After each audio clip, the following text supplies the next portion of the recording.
Hi everyone, so at the end of our last video we had just returned to Dale from Fishguard. After arriving back in Dale there was something kind of funny that happened and also kind of not funny. So before we get into this week's video I thought I would tell you that story. So I don't have any footage of this because it will happen quite fast. You'll just have to take my word for it that this happened. We had just come into the anchorage, we put down the anchor, but the anchor took a while to set, so we were reversing on the anchor to try and set it, and by the time it eventually did, we realised we were a little bit too close to another boat.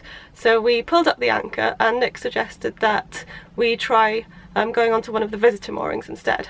So we just had some experience going onto a mooring in Fishguard, it had gone pretty well. We thought, okay, we can do this. I don't have very good coordination, so Nick was on the bow with the boat hook, ready to pick up the mooring. I was on the helm. We approached the mooring, Nick managed to grab hold of it with the boat hook, seemed like everything was good. Then suddenly I see a bit of a commotion happening and our boat hook goes flying off into the water, and Nick is standing on the deck with the handle on the end of the boat hook in his hand. So basically that had parted ways with the rest of the boat hook. I panicked when this happened because we were now completely loose, not attached to anything. Luckily Nick had more presence of mind than I did and he ran back to the cockpit, took over the helm and steered us back towards the mooring, and then ran forward with our other boat hook, luckily we have two, and got hold of the mooring. In the meantime, when all of this was happening, a man from a neighbouring powerboat had seen what happened and he had decided to come and rescue our boat hook. So he hopped into his dinghy and rowed off towards our boat hook, and he managed to get that into his dinghy, but somehow in the process of doing that he fell out of his dinghy and couldn't get back in again, so he was clinging onto the side of his dinghy. And then someone from a third boat sees this man struggling and jumps off the boat, goes and tries to swim over to save him. In the meantime, Nick turns around and sees what has happened. He manages to tie us onto the mooring and then runs back to the cockpit, grabs our horseshoe lifebuoy, jumps in the dinghy and starts rowing over towards this guy.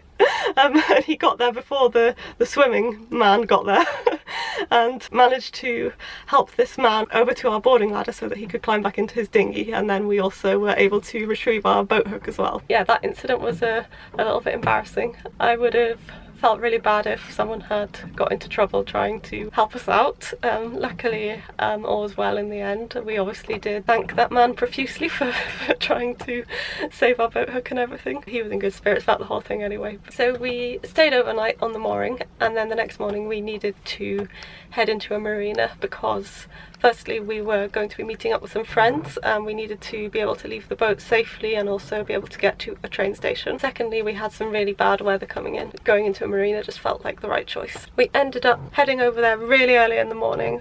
We did it that way because if we'd gone the night before we would have had to pay for an extra night. And the other advantage of going first thing in the morning was that the marina's free flow period was very early that morning, which meant that we didn't have to go through an unfamiliar lock. So we got up at I think about 5 AM, which sucked, but also it was quite nice to be able to see the sunrise. And then by 6 AM we were letting go of the mooring and heading up the river.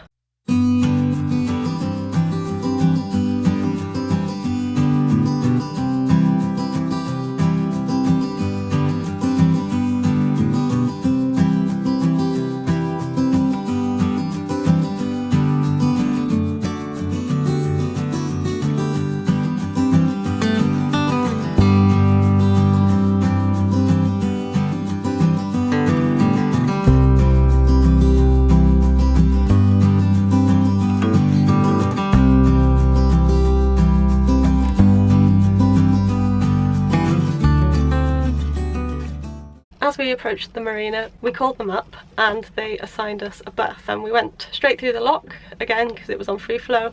We found our berth, all seemed well until we noticed that there was another boat in our berth. Nick very cleverly managed to spin the boat around in a very tight space while also calling the marina and letting them know what had happened. There really wasn't a lot of space to turn around and we did almost bump into another boat, but we were both there with the boat hooks fending off. It was okay in the end. The marina eventually called us back with a new berth number, which luckily turned out not to be occupied, and this one was on a hammerhead, which really helped because it's just a lot easier to get onto. So we got checked into the marina, had some coffee, had a bit of a look around, and then we needed to hop on a train to go and meet up with our friends. So we had a nice beach day with them, then we got back and had our first hot showers in a couple of weeks, which was really nice. So the next couple of days we were due to get winds gusting over 40 knots. We definitely didn't want to be at anchor in that. So we were quite grateful to be in the marina, which turned out to be extremely sheltered. We got a lot of laundry done, must have done at least 5 loads of it, and also caught up on some provisioning. It was also nice to have the marina Wi-Fi, which I used to upload some videos, and the shore power, so I could do some editing, because my laptop does draw a lot of power, and when we're off grid I'm using a lot of power just to do my freelance work, and so there isn't much left over for editing. After 3 nights in the marina we were ready to leave again. Unfortunately we were not able to leave on free flow because it clashed with my work hours. This time we did have to go out through the lock, but it turned out to be okay. It all went pretty smoothly.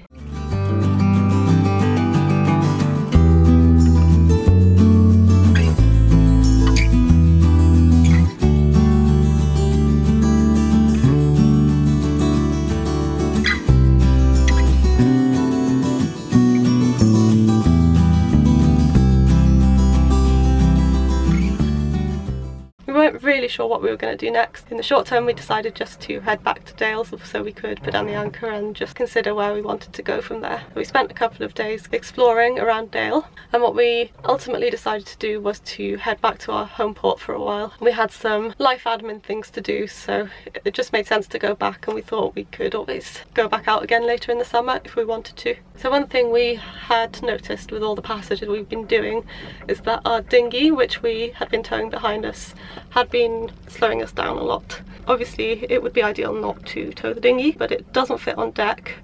We tried lashing it across the transom, that just didn't work very well, so we just hadn't found a good solution. But we decided, since we were heading back and we weren't going to need it, that we would try to put it away. It was a little bit challenging to do that given that we were on the anchor. We do luckily have a gate in the lifelines. We did manage to pull the dinghy up that way, but it was very hard work. It took both of us really yanking on it to get it up onto the deck so that we could then give it a clean and put it away.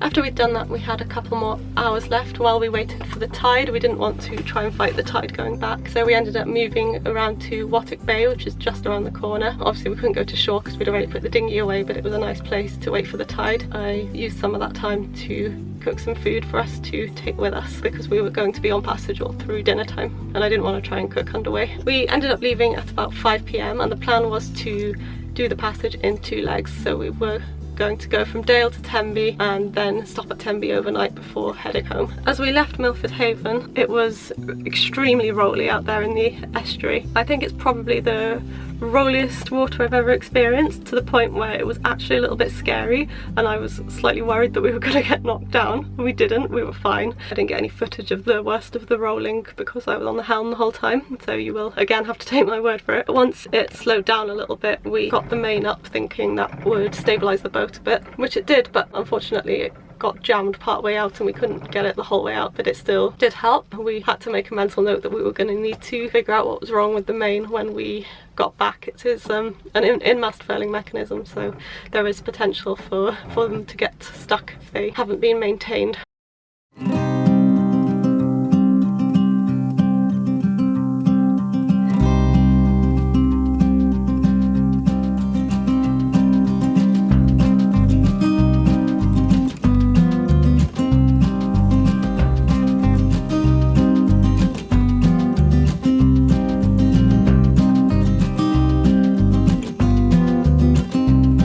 So we made it to Tenby and we'd been told it could take up to 5 hours. It only took us 3.5 with the tide, and without dragging the dinghy we made much better progress. This is the first time we have approached Tenby from the west, so that was an interesting experience. We had to go through Caldy Sound, which is the stretch of water between Caldy Island and the mainland.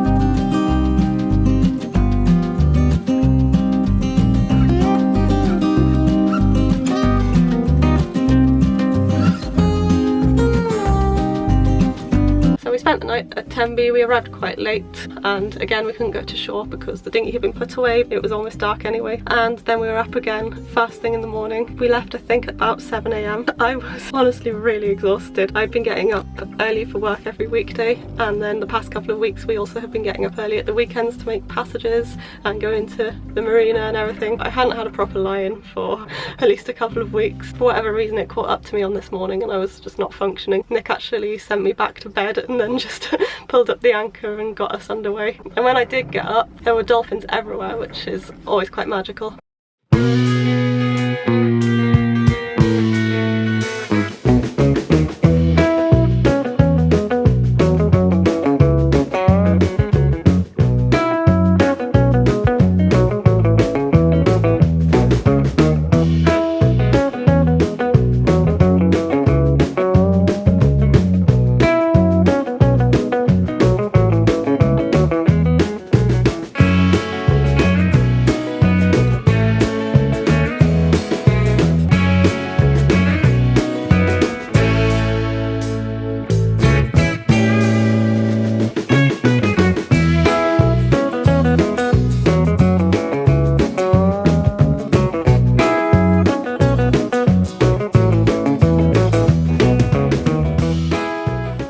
I didn't film very much on that passage. Again, I was just really tired and grumpy. I also kind of didn't want to be going home because we've been having such a good time. I was a little bit sad that it was over. Nick did most of the helming on the way back. I did do a little bit, but I was struggling to stay focused because I was just so tired. After we got back, we spent a few weeks in port. Nick managed to have a look at the mainsail.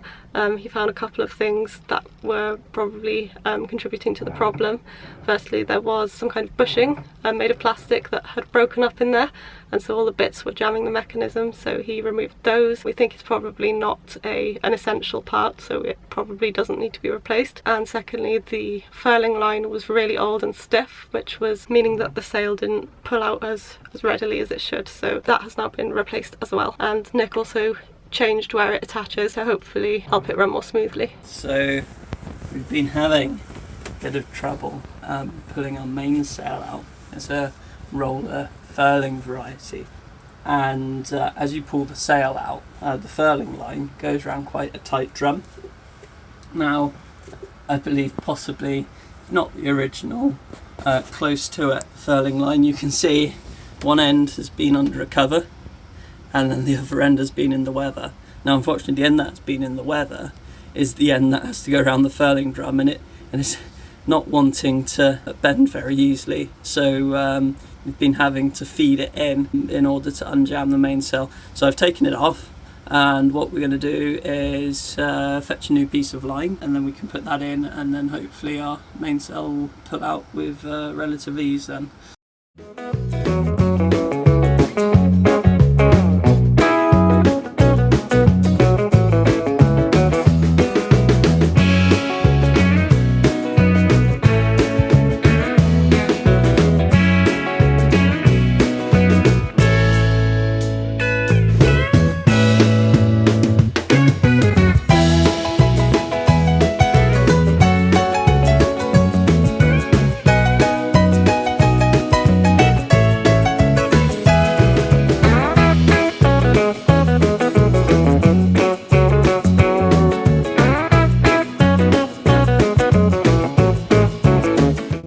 The end of our summer cruise. I believe we covered over 260 nautical miles. I will double check on the exact figure and put that on the screen. In total we were out for 21 nights I believe, and of those we spent I think 15 at anchor, and then 3 on a mooring and another 3 in a marina. We had a wonderful time. We spent a few weeks in port and then we headed out again for another little weekend adventure over to Ilfracombe, so that will be our next video. If you enjoyed this video, please do like and subscribe, and we will see you next time.